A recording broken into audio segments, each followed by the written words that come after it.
कुछ लोगों का तो आज हो ही जाएगा रिटायरमेंट। क्या देख भाई, देख मैं ना भगवान नहीं हूँ, इंसान हूँ। मैं एक बार माफ करता हूँ, भगवान बार बार माफ कर देता है। नहीं मैं बन ही नहीं सकता ना सर। आज नहीं सर, अब तो आप घर पे जाके जब 4 जूते पड़ेंगे ना सर पे, ये बाल का जो पैटर्न बिगड़ा पड़ा वो भी सही हो जाएगा। ये रिकॉर्ड भी हो रहा है यार, देख तेरी किस्मत है। अच्छा इसीलिए होमवर्क नहीं हुआ।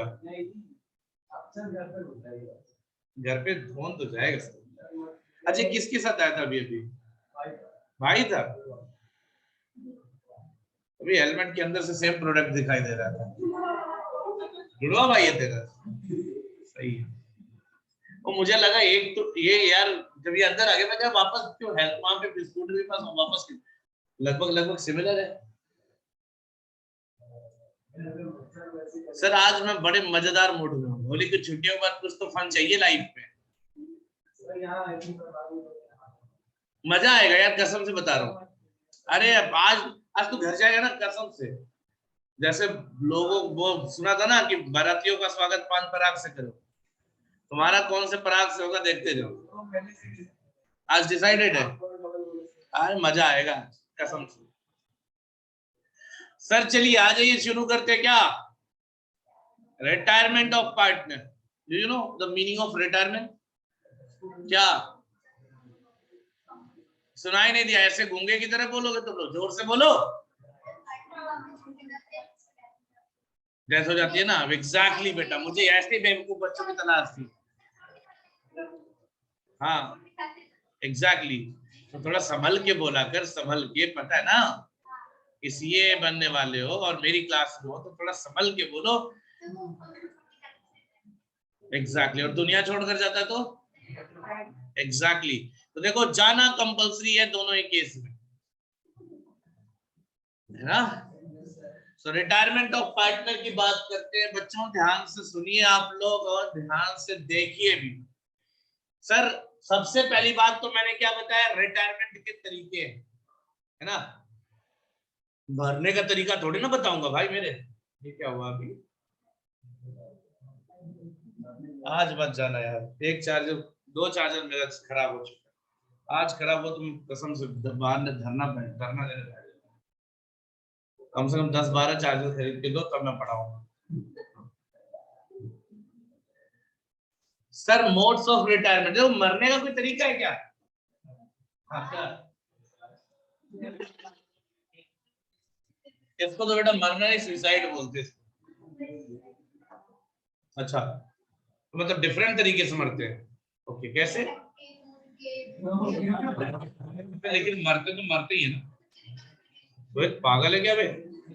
तरीका अलग है। हर लटकने वाला मरता ही नहीं है ना, ये भी तो दिक्कत है। हर कूदने वाला मर जाए तो दिक्कत ऐसा है ना। लेकिन हर बंदा इस तरीके से जब हो जाएगा ना तो रिटायर पक्का है ना।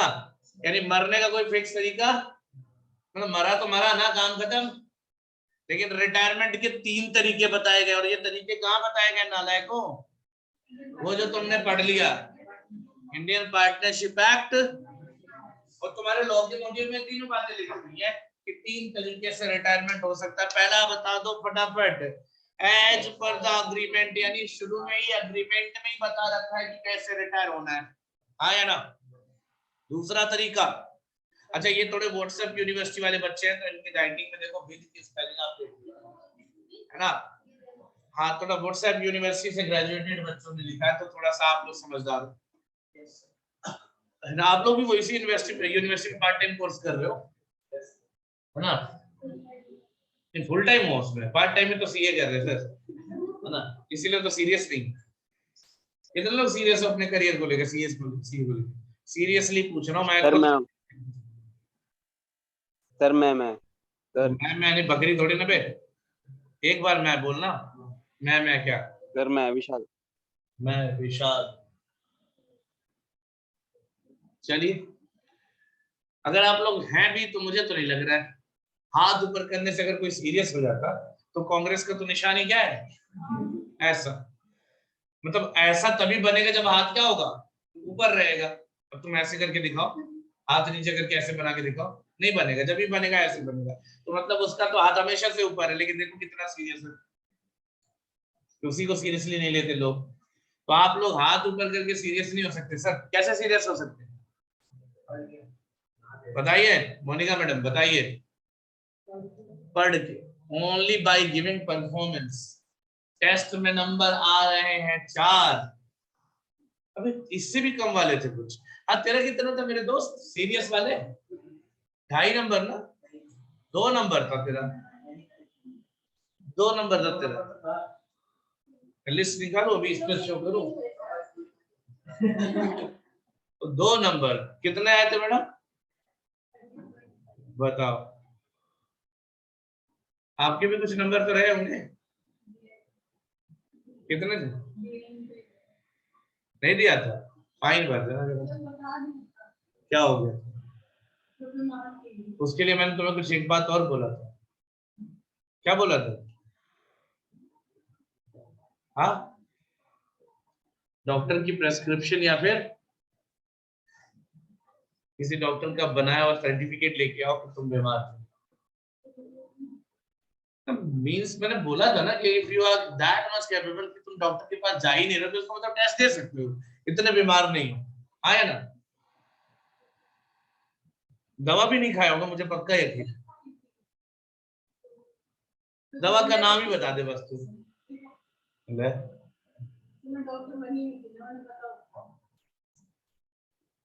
पता तो बेटा तुझे तब भी नहीं होता, ये बता। वो तभी भी डॉक्टर्स को कौन सा दवा का नाम पता होता है, वो तो केमिकल फॉर्मूला देख के बताते हैं हाँ ये दवा ठीक है। नाम तो कंपनी वाले रखते हैं, है ना? जैसे देखो, नाम अच्छा रख देने से कोई अच्छा हो जाता है, तो देखो तुम लोग नाम देखो ना अपने, नाम देखो क्या नाम है बेटा? इतने अच्छा, माँ बाप तो बचपन से ही सोच के नाम रखते थे, अभी कौन? छोड़ दो, छोड़ दो, ये टाइम नहीं है क्लास में। कौन है? नेक्स्ट क्लास में ज्वाइन करेगा, इकोनॉमिक्स वाली क्लास में आना। 10 बजे कोई क्लास होती है, ध्यान देना अगली बार यही होगा।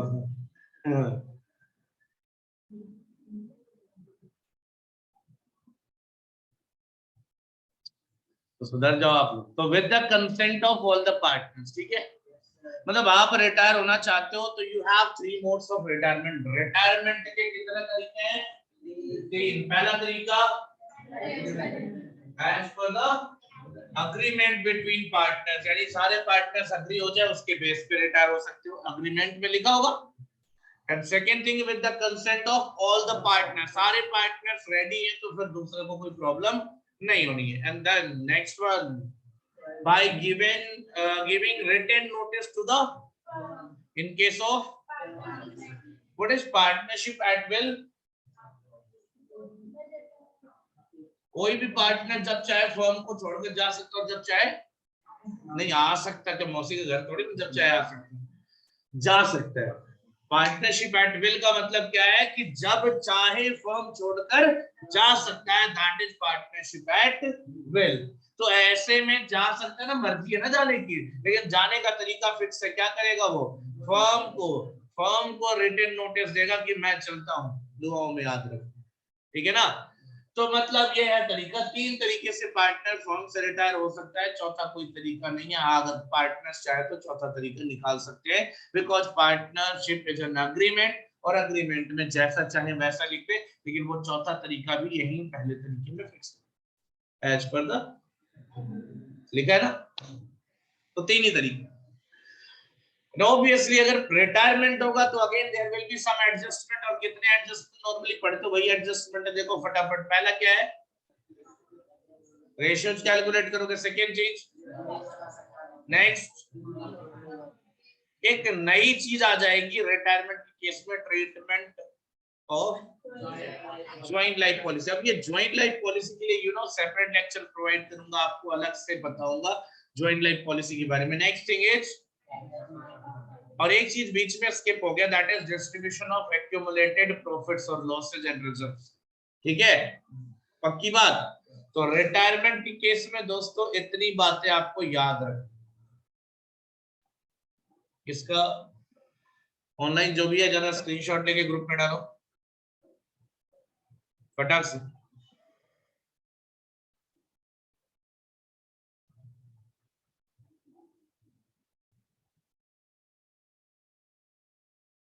मुझे बता देना, जल्दी बोलो। यस सर कर रहा हूँ।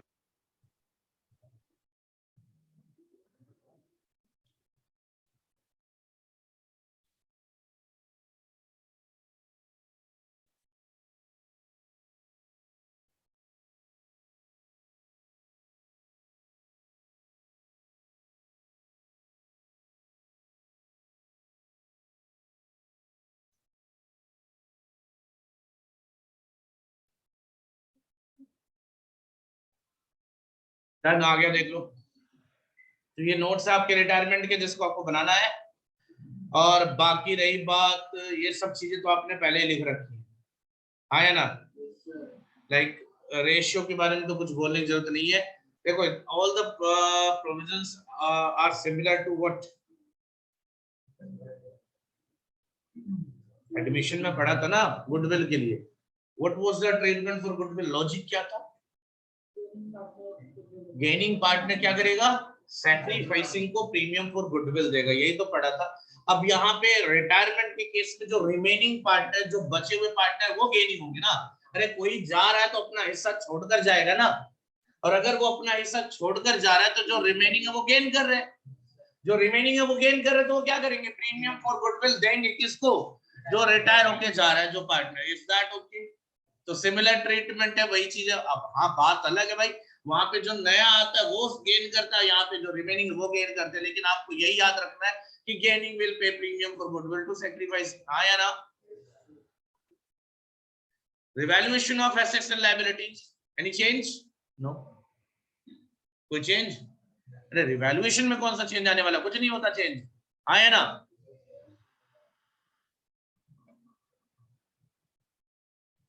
और final payment to retiring partner. अब दोस्त देखो ध्यान से, इसको नोट्स में ले जाने की जरूरत नहीं है वैसे ये सब बातें। Final payment to retiring partner. अब देखो रिटायरिंग पार्टनर को क्या क्या पेमेंट दिया जाएगा। अब देखो जनरली क्या है, उसके कैपिटल का बैलेंस दे दिया जाएगा, और प्रॉफिट रिजर्व जो भी डिवाइड करोगे वो दोगे, प्रीमियम फॉर गुडविल दोगे, प्रॉफिट ऑन रिवैल्यूएशन होगा, अगर जेएलपी है तो उसका हिस्सा दोगे। बट मुद्दा ये है कि उसको पेमेंट करोगे, हाँ या ना। इतनी बात क्लियर है? सर अगर रिटायर होके जा रहा है बंदा तो क्या हम उसका पूरा अमाउंट पे कर देंगे? Sir it depends on the question. अगर क्वेश्चन ने बोला है कि उसका पूरा अमाउंट हम कैश में पे करें, because that person is not partner, हाँ या ना। बोलो, जो रिटायर होके जा रहा है वो पार्टनर नहीं होगा अभी। तो जब भी वो पार्टनर ही नहीं रहेगा तो उसका जो पेमेंट है, जो अमाउंट बन रहा है उसके हिस्से का, क्या करोगे? क्वेश्चन ने बोला पे कर देना, तो क्या कर देंगे? क्वेश्चन ने बोला कि उसको पेमेंट नहीं करना है, लोन अकाउंट में ट्रांसफर करना है, तो हम क्या करेंगे? जो पार्टनर रिटायर हो रहा है उसके लोन अकाउंट में ट्रांसफर कर देंगे। लेकिन अगर क्वेश्चन साइलेंट है तब देखो दो बात है, मैंने क्या बोला आपसे, या तो हम क्या करेंगे, या फिर लोन अकाउंट में ट्रांसफर करेंगे। दो ऑप्शन है। हाँ कभी कभार दोनों में आधा आधा बोल देता है, तो बोलेगा क्वेश्चन तो वही करेंगे जो क्वेश्चन ने बोला। लेकिन अगर क्वेश्चन साइलेंट है तब क्या करेंगे?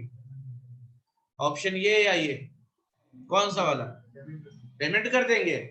सर याद रखना क्या करेंगे हम, जब तुम लोग गलती से भी सही ऑप्शन का भी सेलेक्ट नहीं कर पाते, कहाँ ट्रांसफर कर देंगे? लोन। रीजन सुन लो, रीजन सुन लो क्यों लोन अकाउंट में ट्रांसफर करेंगे। क्योंकि हो सकता है पैसे ही ना हो उस टाइम पे, आपने तो पेमेंट दिखा दी, आपको तो एंट्री पास करनी, बाद में पता चला आपका कैश बैलेंस नेगेटिव आ रहा है, and this is not possible at all, हाँ ना। पक्की बात। तो आप पेमेंट तभी दिखाओगे जब क्वेश्चन बोलेगा, otherwise the primary thing is that कि आप उसे क्या करोगे? लोन अकाउंट में ट्रांसफर कर दोगे, ठीक है ना। बोलो। और इतना ही था बेटा। बाकी आपको बता दूं मैं, सिंपल है, जैसे आपने एडमिशन में पढ़ा है जहां तक, तो 80% चीजें सेम है एडमिशन वाली, 20% चीजें चेंज होगी, वो मैं आपको बताते चला जा रहा हूँ। रिवैल्यूएशन में बिल्कुल कोई चेंज नहीं है। हाँ, सारे ओल्ड पार्टनर जो बैठते हो, जो रिटायर हो रहा है वो भी क्या है, ओल्ड पार्टनर है, तो उसको भी हिस्सा मिल जाएगा। And that's it. तो इतनी बात अगर सबको समझ में आई तो बता दो, पक्का? चले, नोट्स मैंने जितना बोला उतना ही बनाना है।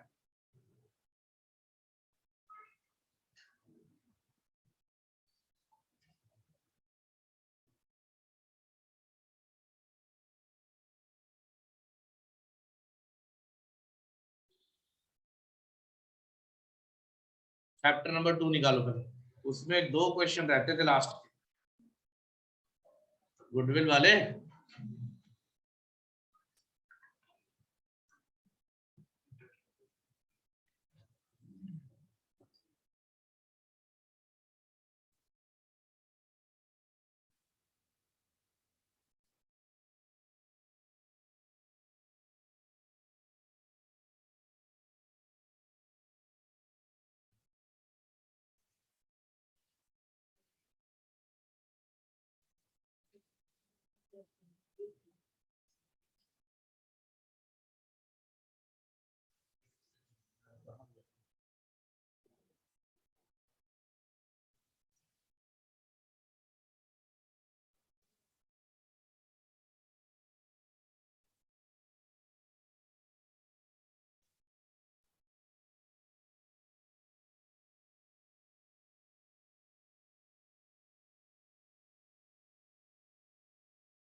ये था,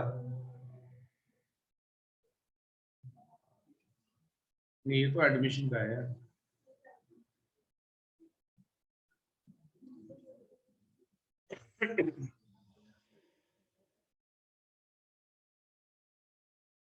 ये लो, ABC and to 1 to Chintu, but in partnership sharing profits and loss in the ratio of this one, the accounts of the firm was made up to this date. On retirement of the partner, the goodwill was to be valued at 3 years purchase of average profit of past up to the date of retirement, ठीक है, after deducting interest at the rate of,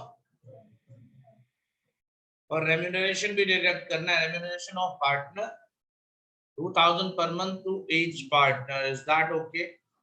On 1st April 2020 unto retired, and it was agreed on his retirement to adjust the goodwill. Question दिख रहा है ना, बोल नहीं रहे तो क्या, without showing the amount, ठीक है, it was agreed that the capital employed, कितना बेटा capital employed, Bantu and Chintu were to continue the partnership sharing profits and losses equally after the retirement of the following were the amount of profit। देखो 1 2 3 4 retirement की date है ये, तो पिछले 3 साल का प्रॉफिट, नहीं सॉरी लास्ट 4 साल का, ये 4 साल का प्रॉफिट दे रखा है, हाँ या ना। एंड ऑब्वियसली तुमने बता रखा, तुम्हें मैंने एवरेज प्रॉफिट निकालने के लिए क्या करना है, चारों को जोड़ दो, 4 से डिवाइड कर दो, एंड देन आफ्टर इंटरेस्ट और सैलरी, सैलरी कितना आएगा साल का एक बंदे का, 24,000, अरे 2,000 रुपया महीने का है, एक बंदे का कितना, तो 3 का कितना, तो 72,000 माइनस करो। और ये ऐसा भी कर सकते हो, या फिर हर साल आप ये अमाउंट माइनस करो और लास्ट में डिवाइडेड बाई 4 कर दो ऐड करके, वो भी थोड़ा ज्यादा हो जाएगा। तो आप क्या करोगे, divided by 4 and then minus कर देंगे ये वाला, तो आ जाएगा आपका एवरेज प्रॉफिट, हाँ या ना, बोलो बेटा। और जैसे ही एवरेज प्रॉफिट आ जाएगा उसे मल्टीप्लाइड में क्या कर दोगे, 3, क्या आ जाएगा, क्लियर है ये। एंड ऑब्वियसली इसके बाद तुम्हें करना क्या है, गेनिंग और सैक्रिफाइसिंग रेशियो की तो बात करनी है। पहले क्या था, ये रेशियो चल रहा था, उसके बाद जब ये रिटायर हो गया तो ये 1:1 हो गया। अब देखो क्या है, ये जो है ये सैक्रिफाइस कर रहा है, ये दोनों नालायक गेन कर रहे हैं 1:2 के रेशियो, आया ना। तो बंटू और चिंटू का कैपिटल क्या हो जाएगा, बोलो। और जो सैक्रिफाइस कर रहा है अंटू, उसका कैपिटल क्या हो जाएगा, क्रेडिट। अब आपको पता है प्रीमियम फॉर गुडविल आप जब निकालोगे तो कुछ इस तरह आएगा, देखो दोस्त, इसको टोटल किया डिवाइडेड बाय 4 किया, फिर माइनस कर दिया इंटरेस्ट ऑन कैपिटल, माइनस कर दिया सैलरी, आ गया adjusted average profit multiplied by 3, ये आ गया फर्म की गुडविल। उसमें अंटू का शेयर आ गया 3/10 और वो हो गया 1,08,000। अब 1,08,000 उसको मिलेगा, उसके कैपिटल को क्रेडिट कर दो, ये दोनों 1:2 के रेशियो में डेबिट हो जाएंगे। ये काम बहुत आसान था दोस्त, और ये तो एडमिशन लिखा था यार।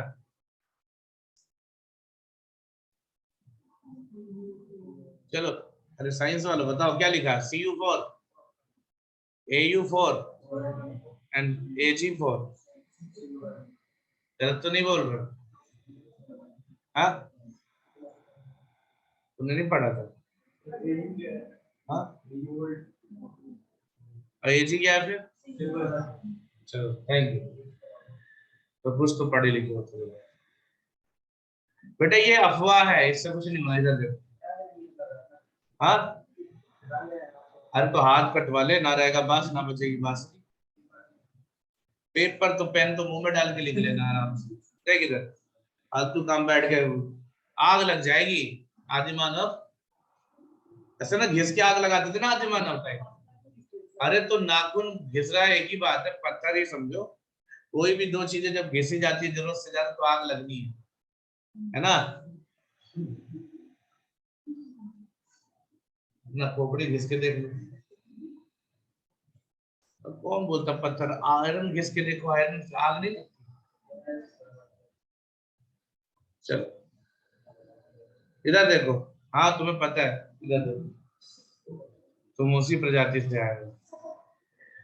तो AG यानी new partner will bring 2 lakh as capital for 1/4 share, new profit sharing ratio दे दिया। अरे अब क्या पागलपन है यार इसमें, कुछ नहीं है इसमें, बहुत सस्ता क्वेश्चन है। 2 लाख रुपए कैपिटल का लाएगा, goodwill we don't know but goodwill we can value, यार यहाँ से गुडविल निकल आएगा, बट ये प्रॉफिट लॉस में कुछ लोचा है। थोड़ी देर पहले पूछ रहे थे दोस्त, वही चीज है। क्या करना है इसमें, देखो क्या कहते हैं। अब machine costing 40,000 purchase on wrongly charged to, मैंने उसे मशीन माना ही नहीं, क्या मान लिया, खर्चा क्या मान लिया। and the machinery was depreciated 20% per annum on WDV। तो जब उसे मशीन ही नहीं माना था तो क्या मैंने उसको रिकॉर्ड करा होगा, नहीं। लेकिन 2018 से अक्टूबर से लेके, तो अक्टूबर से मार्च 19 तक, पहले तो 6 महीने का लगेगा डेप्रिसिएशन, फिर 1 साल का पूरा, तो इतना यानी 1.5 साल का डेप्रिसिएशन उठा के माइनस कर लोगे, आया ना। करके देखो 40,000 पे 20% पहले 6 महीने का कितना आएगा, 4,000, और फिर 1 साल का कितना आएगा, WDV है डायरेक्ट मत लगा देना कि 4,000 तो 8,000 कर दो, 6 महीने का 4,000 करोगे तो 36,000 बचेगा, हाँ या ना। अरे बेसिक है यार, कैलकुलेटर उठा ले, नहीं आता कैलकुलेशन। 4,000 का 40,000 का 6 महीने का 20% कितना आएगा, 4,000। कितना बचेगा सर, इस पे लगा दो 20%, पूरे साल का कितना आएगा, कितना आएगा, तो 72 + 4 कितना हो गया, हाँ 11,200 का डेप्रिसिएशन चार्ज हो गया होगा, हाँ या ना। तो सर चार्ज होना है, ठीक है। तो सर जो आपको एड बैक करना, वो कितना एड बैक करना, सर मेरा एसेट जो था वो 40,000 का इस साल खरीदा था, इस साल का 40,000 ऐड हो जाएगा, हाँ या ना। और 4,000 का डेप्रिसिएशन माइनस हो जाएगा यहाँ पे, 7200 का यहाँ माइनस हो जाएगा। कोई दिक्कत हो तो बताओ। जो मैंने अभी आपको बताया, मैंने आपको ये पर्पस वजह से वो चीज मार्क करके दिया है कि 40,000 का एसेट खरीदा था लेकिन खर्चा बना दिया था, तो उसे ऐड कर लो, हो गया ये। इसमें डेप्रिसिएशन नहीं चार्ज हुआ होगा तो अब तो कर लो, तो 4000 यहाँ 7200 यहाँ तक कोई दिक्कत हो तो बताओ। अब बारी है नेक्स्ट एडजस्टमेंट, स्टॉक ऑन 31 मार्च 2018, यानी कौन से इस वाले ईयर की बात कर रहा है। इस वाले ईयर में स्टॉक जो था वो अंडर वैल्यूड है या ओवर वैल्यूड है? Over valued. कौन सा स्टॉक है बेटा ये? क्लोजिंग स्टॉक है। हाँ यार देख लो भाई, 31 मार्च का क्लोजिंग स्टॉक। क्लोजिंग स्टॉक किस साइड होता है बताना जरा? Credit side. और जब भी कोई चीज ज्यादा होगी क्रेडिट साइड में तो प्रॉफिट क्या हो रखा होता है? बढ़ जाता है। इतना तो कॉमन सेंस ऊपर वाले ने दिया है कि अगर स्टॉक बढ़ा रखा है तो प्रॉफिट भी क्या होगा? बढ़ रखा है। तो सर ये जो अमाउंट है कितने का है? 20,000 रुपए का, ये आप इस साल के प्रॉफिट से क्या कर दोगे? लेकिन भाई साहब जो पिछले साल का क्लोजिंग स्टॉक है वो इस साल का ओपनिंग स्टॉक बन जाता है। तो पिछले साल अगर प्रॉफिट बढ़ रखा है तो उसको माइनस कर दिया, तो इस साल प्रॉफिट घट रखा है इसको ऐड कर लोगे। कोई दिक्कत हो तो बता दो। अरे जो पिछले साल क्लोजिंग स्टॉक रहेगा वो इस साल क्या होगा? ओपनिंग स्टॉक किधर रहता है? डेबिट साइड में, तो उसने तो प्रॉफिट कम कर रखा होगा ना, तो प्रॉफिट बढ़ा लो। यानी पिछले साल अगर क्लोजिंग स्टॉक बढ़ रखा था तो इस साल क्या बढ़ रखा है? ओपनिंग स्टॉक बढ़ रखा है। तो पिछले साल अगर माइनस हुआ तो इस साल प्लस होना जरूरी है। हाँ या ना? जवाब दो। नेक्स्ट एडजस्टमेंट की बात करो sir. Next, there was a loss of by fire amounting to 10,000 in the year 1617। तो भाई साहब इस जो लॉस की बात कर रहे हैं, इसे लॉस था तो क्या करोगे? अब नॉर्मल है, क्या करोगे? एड बैक कर दोगे। कोई दिक्कत? Debtors as on this date included a bad debts। अब bad debts 31 मार्च 2000, तो bad debts की रिकॉर्डिंग नहीं की है तो आप कर लो ना रिकॉर्ड बैड डेट्स को। बैड डेट्स कितने का है? माइनस कर। हाँ या ना? और कुछ? इतना तक तो क्लियर है? अरे बोल दो। सर डी पार्ट समझ नहीं आया। डी पार्ट भाई बैड डेट्स है। बैड डेट्स क्या करते हो? प्रॉफिट में जोड़ते ही हो ना तुम, है? क्या करते हो? तो माइनस ही तो किया मैंने बैड डेट्स। ये एबनॉर्मल थोड़ी ना बैड डेट्स। बैड डेट्स तो नॉर्मली होता रहता है, ये कंसिडर्ड है। और कुछ है क्या? देख लेते हैं।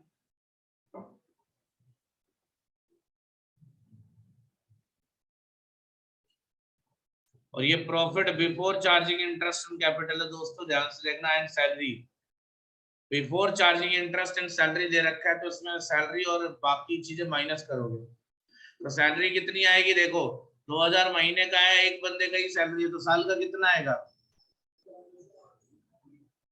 अरे देख कर जवाब दो। अक्टूबर में बदल गया, ठीक है ना? तो पहले सैलरी होगी 24 और 2016-17 में कितनी होगी? 24,000 ही रहेगी। आया ना? अरे बोलो भाई। yes, फिर 17-18 में जब जाओगे तो 17-18 में भी 24,000 ही रहेगा। लेकिन जब 18-19 में जाओगे तो शुरू के 6 महीने कितना था? 2,000 रुपए के हिसाब से। बाद में कितना हो गया 6 महीने का? 3,000 रुपए के हिसाब से। तो कितना हो गया ये? 12 और 18 कितना हो गया? 30,000। तो 18-19 में कितना ऐड करोगे? 30,000 माइनस करोगे, सॉरी 30,000। एंड देन आफ्टर जो आपका लास्ट वाला 19-20 आएगा उसमें तो 3,000 के हिसाब से 36,000 ऐड करोगे, माइनस करोगे। तो ये सैलरी है 24,000, ठीक है। और भाई interest on capital, you know interest on capital में कोई बड़ा पंगा नहीं है। इंटरेस्ट ऑन कैपिटल कहाँ गया? कुछ कैपिटल कितना था इनका? ये रहा। कितना हो गया? 7 लाख हो गए। और इंटरेस्ट ऑन कैपिटल का रेट था 8%, तो 7 लाख का 8% होता 56,000। तो हर साल 56,000 माइनस करोगे। So technically you will write down कि प्रॉफिट कितना कितना दे रखा है 3-4 साल जो भी है, और उसके नीचे जितने भी एडजस्टमेंट है वो कर लोगे, then you will get the actual profit, then उसका तब एवरेज निकालो। ठीक है दोस्तों? And then after you will go for that. ये है क्वेश्चन, देखो कैसे करना, ठीक है। एंड ऑब्वियसली वेटेड एवरेज बोला है शायद,